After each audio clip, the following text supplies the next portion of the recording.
Now we go to another disorder affecting our adrenal glands. So this disorder now is on your Cushing's disease. So Cushing's class is a condition where there is an overproduction of your adenocorticotropic hormone. So if Addison's is a condition where there is low ACTH, then the exact opposite is Cushing's.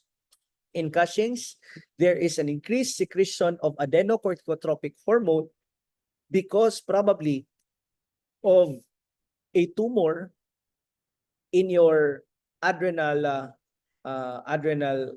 glands. So it could be a tumor, or it could also be an autoimmune condition in the same manner as an autoimmune condition could lead to an Addison's disease.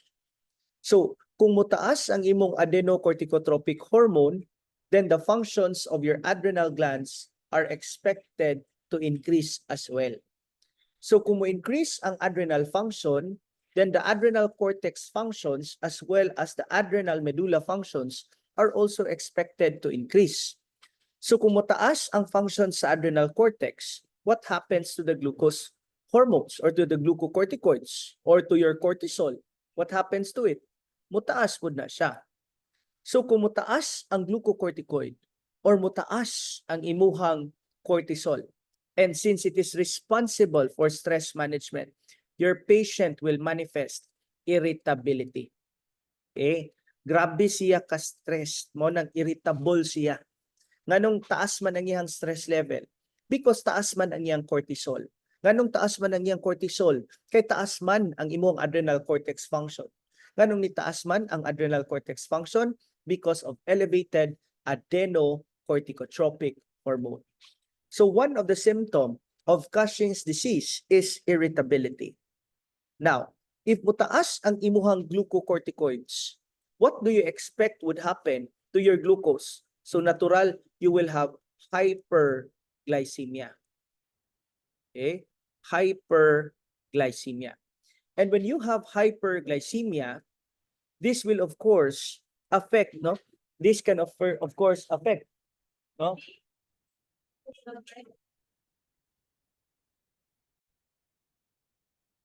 Knowing that when your glucocorticoid level is high, such that your glucose will also be elevated or you will have hyperglycemia, what would be the effect if your blood sugar is very high? Just imagine, class, a cup of juice. Kunya, daghano na nimo siya og sugar. Diba, it looks like syrup already.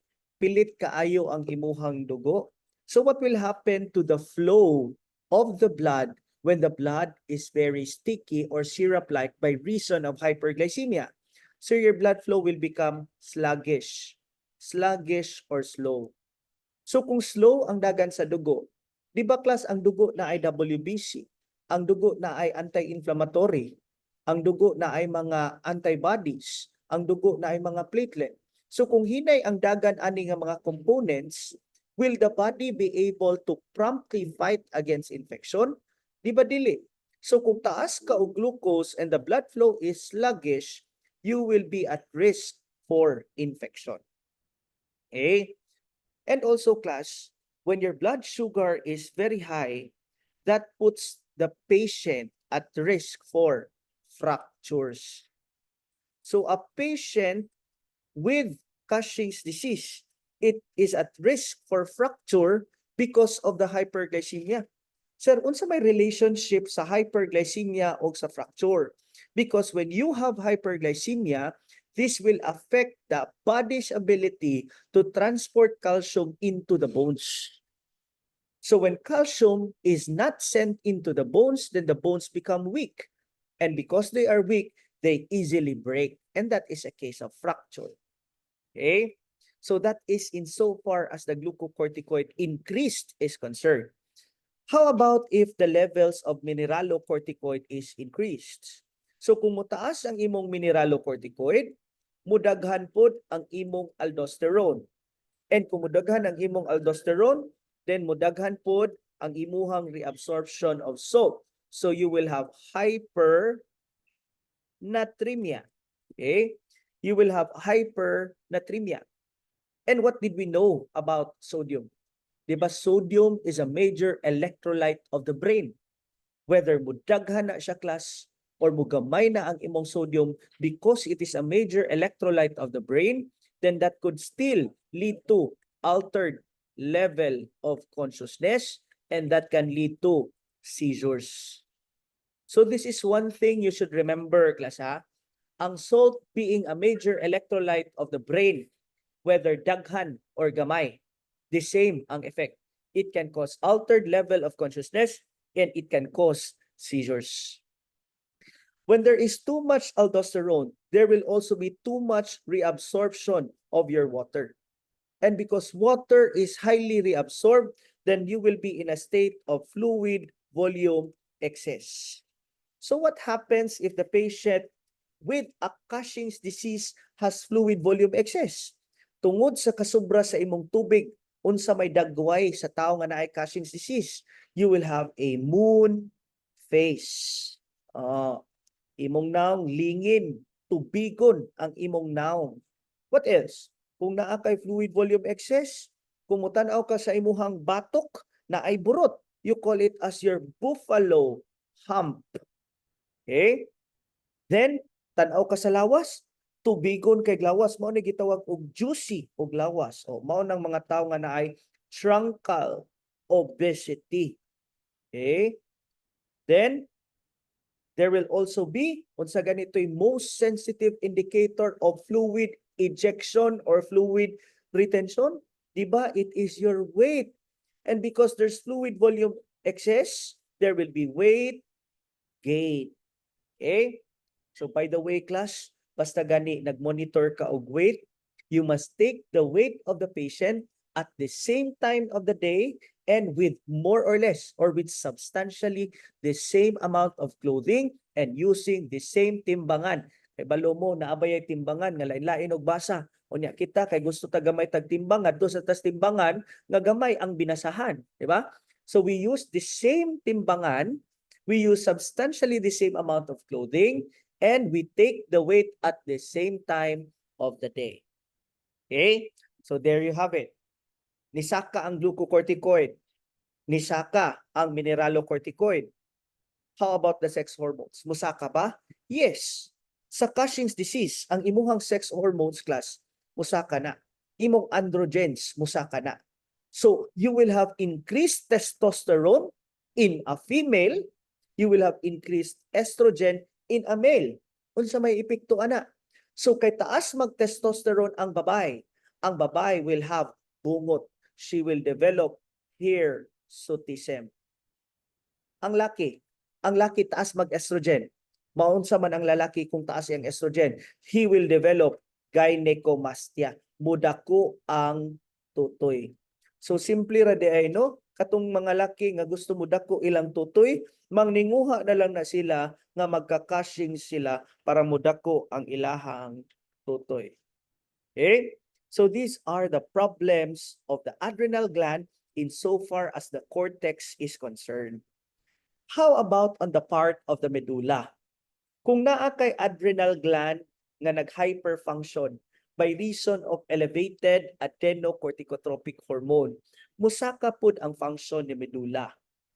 And your medulla, since it is responsible for the release of catecholamines, mudaghan pud ang imong catecholamines. Now, what happens if mudaghan ang imong epinephrine? Remember, epinephrine is responsible for heart rate and respiratory rate. So kung mutaas ang imong epinephrine, musaka ang imong heart rate, musaka pud ang imong respiration. What do you notice, class? Di ba sa Cushing's o sa Addison's, parihara di ay sila nga elevated ang epinephrine. Because again, epinephrine is a major compensatory system in the body. Meaning for as long as epinephrine can go up, we can remain alive. And the moment it goes down, the human dies. So in this case, mo compensate yun na siya. Mutaas ang imong epinephrine because the catecholamine release is increased and your norepinephrine will also be increased. Unsa ganito yung function sa atong norepinephrine? Di ba it is responsible for your blood pressure? So what happens to the BP if norepinephrine is increased? Musaka pod ang imuhang blood pressure.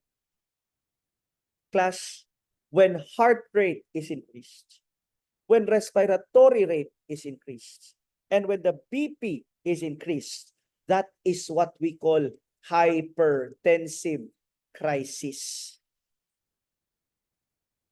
And in hypertensive crisis, ang imuhang blood sigig bomba, sigig bomba, sigig bomba, kusog ka pagbomba, hangtod gikapoy na ang imong kasing-kasing, then you develop cardiac arrest. This is our simple pathophysiology of a patient with Cushing's disease. Now let's go to the management of Cushing's disease. Number one, it's important that you monitor the INO of the patient. You take the weight of the patient daily, and you monitor the patient for infection. Ngano ganitong naay probable infection ang tao nga naay Cushing's? Because of their hyperglycemia. What is it in hyperglycemia? Ang imuhang dugo, ang flow sa dugo becomes slow and sluggish. Ngano man, perting pilita sa dugo nga murag syrup, kay perting taasa sa imuhang sugar. So you are prone to infection. How about the diet of a patient with Cushing's? You should have low sodium diet and you will have high potassium diet. So unsay atong timan-an, pirmi gyud ng opposite. When sodium is down, potassium is high. When sodium is up, potassium is down. Opposite gyud na siya pirmi. Okay? Now, you can also give your medication. What is your drug of choice for Cushing's disease? You can give mitotane. Unsa man na siyang mitotane? It is a medication that reduces your cortisol levels. So it reduces your irritability. It reduces your stress. And our surgery for patients with Cushing's is adrenalectomy. Adrenalectomy. That is our ultimate management for patients with Cushing's disease. So class, that ends our discussion on Cushing's.